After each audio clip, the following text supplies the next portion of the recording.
સુરતથી સુરતના કતારગામ વિસ્તારમાં ટીપી 49, 50 અને 51ના રિઝર્વેશન મુદ્દે છેલ્લા 2 વર્ષથી પીડિત પરિવારોની લડત યથાવત છે। પોતાના મકાનો તૂટતા બચાવવા માટે પીડિતોએ ભાજપ પ્રદેશ પ્રમુખ CR પાટીલથી લઈ રાજ્યના મુખ્યમંત્રી સુધી અનેક વખત રજૂઆત કરવામાં આવી છે। વર્ષ 2022માં ટીપી રોડ માટે મુકાયેલા રિઝર્વેશન મામલે મોટું કૌભાંડ થયું હોવાની શંકા વ્યક્ત કરવામાં આવી રહી છે। સ્થાનિક વોર્ડ નંબર 7ના કોર્પોરેટર નરેન્દ્ર પાંડવે આ મુદ્દે ગંભીર સવાલ ઉઠાવી કેટલાક પુરાવો પણ રજૂ કરવામાં આવ્યા હતા। નરેન્દ્ર પાંડવે જણાવ્યું હતું કે આ સમગ્ર બાબતે કમિશનર અને મુખ્યમંત્રી સુધી પહોંચાડવામાં આવશે અને જો ક્યાંય ખોટી પ્રક્રિયા થશે તો જવાબદાર અધિકારીઓ સામે કાર્યવાહી કરાવી પીડિત પરિવારોને ન્યાય અપાવવાની લડત ચાલુ રાખશે। જે કતારગામ ટીપી રિઝર્વેશન મુદ્દે વિવાદ ઉભો થયો હતો, જે 2 વર્ષથી પીડિતોને ન્યાય લડતને લઈને ટીપી રોડ રિઝર્વેશનના કૌભાંડને લઈને શંકા જોવા મળી હતી।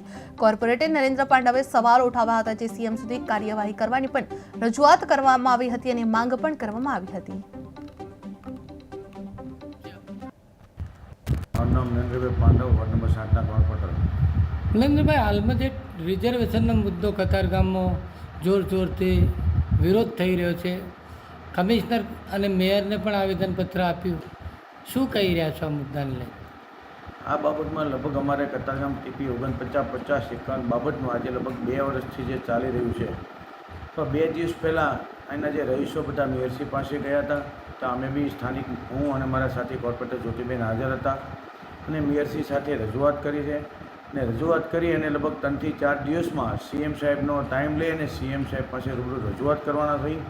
તો મને કંઈક ને કંઈક એવું લાગે છે કે જ્યારે 2022 પહેલાં મારા ધ્યાનમાં આવતા જે અરજી વાંચ્યા પ્રમાણે કે 2022 પહેલાં રિઝર્વેશન જો કોણે મૂક્યા, કઈ રીતે મૂક્યા, તે જો ઊંડા ઉતરશું તો આનું દૂધને દૂધ પાણીનું પાણી થઈ જશે એવું મને લાગે છે।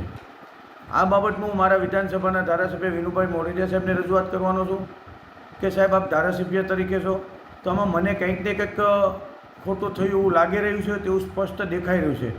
કારણ કે તે ટીપી 50ની જે વસ્તુ જે મને ટીપીના રહીશોએ આપી છે, તો કાયદા પ્રમાણે સુરત મહાનગરપાલિકામાં જ્યારે 30% કપાત થતી હોય બધાની, તો મને 13 FP એવા આપ્યા છે કે જેમાં કોઈની 0% કાપી છે, કોઈકની 2% કાપી છે, કોઈકની 5% કાપી છે, એનું 30% કપાત આવે છે। તો આનું કારણ શું, આ બાબતના રહીશો મને પૂછી રહ્યા છે, એટલે મેં એમને કીધું કે ભાઈ આમનું કારણ હું તપાસ કરી અને હું તમને જવાબ આપીશ। નરેન્દ્રભાઈ, કંઈક ખોટું રંધાયું હોય એવું અત્યારે પ્રાથમિક દ્રષ્ટિએ દેખાઈ આવે છે। હવે અમુકનું એવું કેવું છે કે 2005માં અમારું મકાન બની ગયેલું છે, કોઈનું 2007માં બન્યું છે, કોઈનું 2010માં બન્યું છે, તો 2021માં રિઝર્વેશન મૂકવાનું કારણ શું? કોઈ અધિકારી શું ત્યાં તપાસ કરી નથી? હું કોઈ ઉપર આરોપ નથી નાખતો કોને ખોટું કર્યું, પણ જે કોઈ ખોટું કર્યું છે, જે કોઈ એની પર ખરેખર પગલાં લેવા પડશે। નકામાં નાના રહીશો જે અત્યારે હેરાનગતિ થઈ રહી છે, મને ખબર છે કે નાના માણસો અત્યારે ખરેખર રડી રહ્યા છે। અત્યારે જેને પૈસા નહોતા અને કમાઈ ને 10 વર્ષે એને મકાન બન્યા હોય ને એના ઉપર બાંધકામ થયા હોય 10 વર્ષથી ને એના ઉપર જો રિઝર્વેશન મૂકતા હોય તો એ માટે હું બી નારાજગી કરું છું। શું નરેન્દ્રભાઈ, કોઈ મોટા બિલ્ડરોને બચાવવા ખેલ પડાયો હોય એવું લાગે છે પ્રાથમિક દ્રષ્ટિએ? આ બાબતમાં મોટા હોય કે નાના હોય, મારા માટે બધા સમાંતર છે।